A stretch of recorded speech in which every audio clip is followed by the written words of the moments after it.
नमस्कार दोस्तों, जय हिंद, वंदे मातरम। स्वागत है आपका अपने न्यूज चैनल बीएमएम न्यूज में। देश दुनिया की तमाम बड़ी खबरों के साथ आइए जानते हैं इस वक्त की महत्वपूर्ण और ताजा सुर्खियां। फिर एक एक खबरें जानेंगे विस्तार से। तो बढ़ते हैं सुर्खियों की ओर। इसी बीच बड़ी खबर निकल कर आ चुकी है।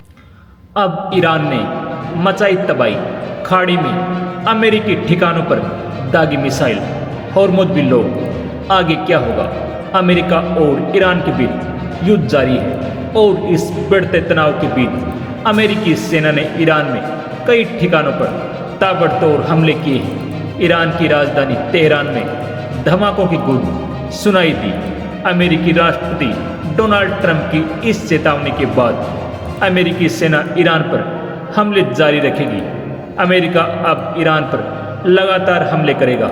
अमेरिकी सेंट्रल कमांड ने कहा कि उसने ट्रंप के आदेश पर ईरान के अंदर कई ठिकानों पर आत्मरक्षा में हमले शुरू किए हैं। सेंटकॉम ने एक बयान में कहा, ये हमले ईरान की बिना वजह और लगातार आक्रामकता के जवाब में किए गए हैं। अब ईरान भी अमेरिका को करारा जवाब देने के लिए तैयार है। संयम बरतें, आम नागरिकों की सुरक्षा को प्राथमिकता दें।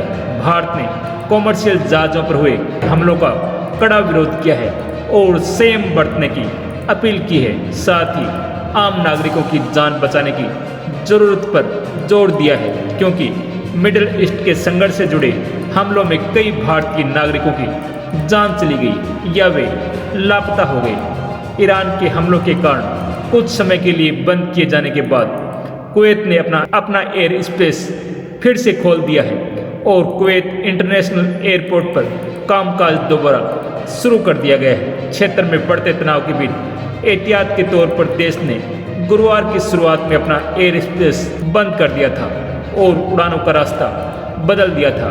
बाद में अधिकारियों ने घोषणा की कि हवाई यातायात का कामकाज धीरे धीरे सामान्य हो जाएगा। सीबीएस की रिपोर्ट के मुताबिक वेस्ट एशिया में तेजी से बदलते हालात के बीच यूएस के वाइस प्रेसिडेंट जेडी वेंस ने कहा कि अमेरिका और इजराइल की राय हमेशा एक जैसी नहीं होती। ईरान युद्ध को लेकर प्रेसिडेंट ट्रंप और इजराइल के पीएम नेतन्याहू के रिश्तों की परीक्षा हुई है।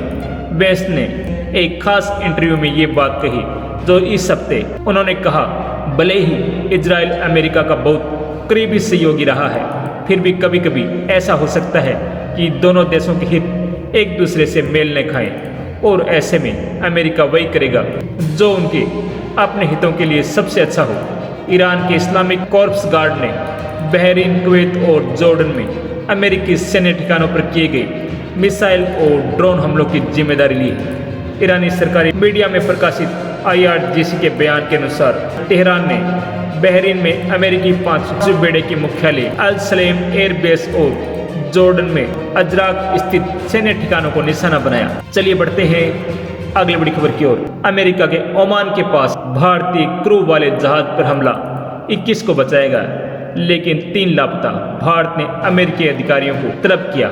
अमेरिका और ईरान के बीच डील कब होगी, इस पर संयंस बढ़ता ही चला जा रहा है। दोनों देशों के बीच एक बार फिर से जंग भड़क गई है। ईरान ने अमेरिकी सेना के एक अपाचे हेलीकॉप्टर को मार गिराया था। इसके बाद अमेरिका ने भी ईरान के खिलाफ जवाबी हमला किया। इसके बाद ईरान ने भी मिडिल ईस्ट में अमेरिका के कई ठिकानों पर मिसाइल दाग दी। इस पूरे तनाव के बीच अब ओमान के तट के पास एक जहाज पर हमला किया गया।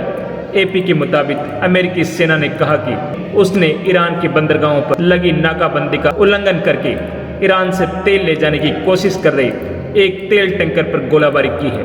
अब जानकारी सामने आई है कि इस जहाज पर 24 भारतीय क्रू सवार थे, जिनमें से 3 लापता बताए जा रहे हैं। भारत सरकार ने भी जहाज पर हुए इस हमले पर कड़ी आपत्ति जताई है। सामने आई जानकारी के अनुसार भारत सरकार ने ओमान तट के पास जहाज पर हुए हमले को लेकर सख्त रुख अपनाया है। भारत ने ओमान के तट के पास कॉमर्शियल जहाज सेटो बेलो पर हुए हमले की निंदा की है। इस जहाज पर 24 भारतीय क्रू सदस्य सवार थे।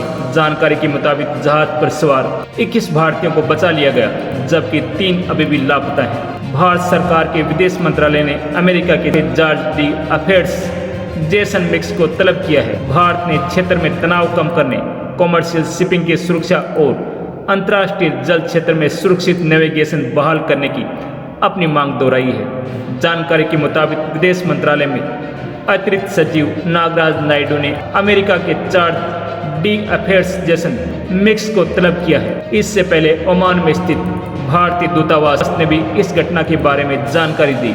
चलिए बढ़ते हैं अगली बड़ी खबर की ओर। खुशखबरी, पेट्रोल पर एक्साइज ड्यूटी खत्म, जाने 1 लीटर पर आपको होगा कितने रुपए का फायदा। सरकार ने लोगों को एक खुशखबरी सुनाई है।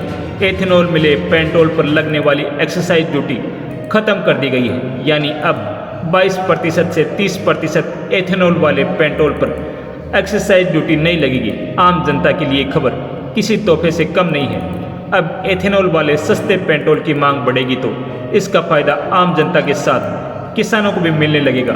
चूँकि एथेनॉल का उत्पादन मुख्य रूप से गन्ने, मक्के और खराब अनाज से होता है। बता दें कि कच्चे तेल की कीमत इस कदर बढ़ रही है, अब ये $114 प्रति बैरल पहुंच गए हैं। इसका सीधा असर आयात बिल बढ़ता जा रहा है। ऐसे में सरकार ने वैकल्पिक ईंधनों पर जोर दिया है, जिससे आयात में कमी हो सकी है, रुपए की स्थिति में सुधार हो सके। एक्साइज ड्यूटी यानी उत्पाद शुल्क एक अप्रत्यक्ष टैक्स है जो किसी देश के भीतर निर्मित या उत्पादित होने वाली चीज़ों पर लगाया जाता है। एक्साइज ड्यूटी खास तौर से शराब, तंबाकू और पेट्रोलियम जैसे उत्पादों पर ही लगाया जाता है। सरकार के नए आदेश के मुताबिक 22 से 25%, 27 और 30% एथेनॉल मिश्रण वाले पेट्रोल पर एक्साइज ड्यूटी को खत्म कर दिया गया है। बस इस फैसले में ये शर्त है, ईंधन भारतीय ब्यूरो के नियमों और मानकों के अनुरूप तैयार किया गया। देश में E20 यानी 20% एथेनॉल मिक्स पेट्रोल को बढ़ावा दिया जा रहा है। लेकिन वैश्विक उथल पुथल के बीच देश को सुरक्षित रखने के लिए हाल ही में भारत ने E85 फ्यूल को भी बाजार में लॉन्च कर दिया है। E85 फ्यूल 85% एथेनॉल और 15% पेट्रोल है। बता दें कि E85 फ्यूल E20 से 20 रुपये प्रति लीटर सस्ता है। चलिए बढ़ते हैं अगली बड़ी खबर की ओर। आंधी, तूफान और तेज बारिश का कहर पूरे देश को अगले 24 घंटे में अपनी चपेट में लेने वाला है। मौसम विभाग के अनुसार पश्चिमी विक्षोभ के असर से उत्तर भारत के कई इलाकों में गरज चमक, 50 से 60 किलोमीटर प्रति घंटा से तेज हवाएं और ओलावृष्टि की संभावना है। वहीं अगले 5 से 7 दिनों के दौरान पूर्वोत्तर भारत, उप हिमालय, पश्चिम बंगाल, केरल, कर्नाटक और तमिलनाडु में मौसम का मिजाज बिगड़ा रह सकता है। कई क्षेत्रों में भारी से बहुत भारी बारिश होने के आसार हैं, जिसमें जल भराव, यातायात बाधित होने और जनजीवन प्रभावित होने की संभावना बढ़ गई है। मौसम विभाग ने लोगों को अलर्ट रहने और आवश्यक सावधानी बरतने की सलाह दी है। मौसम विभाग ने यूपी, बिहार समेत 16 राज्यों में भारी बारिश और तेज आंधी का अलर्ट जारी किया है। कई इलाकों में 60 किलोमीटर प्रति घंटे रफ्तार से तेज हवाएं चलने की संभावना है। पूर्वी भारत के राज्यों में आकाशीय बिजली और वज्रपात बड़ा खतरा बन सकता है।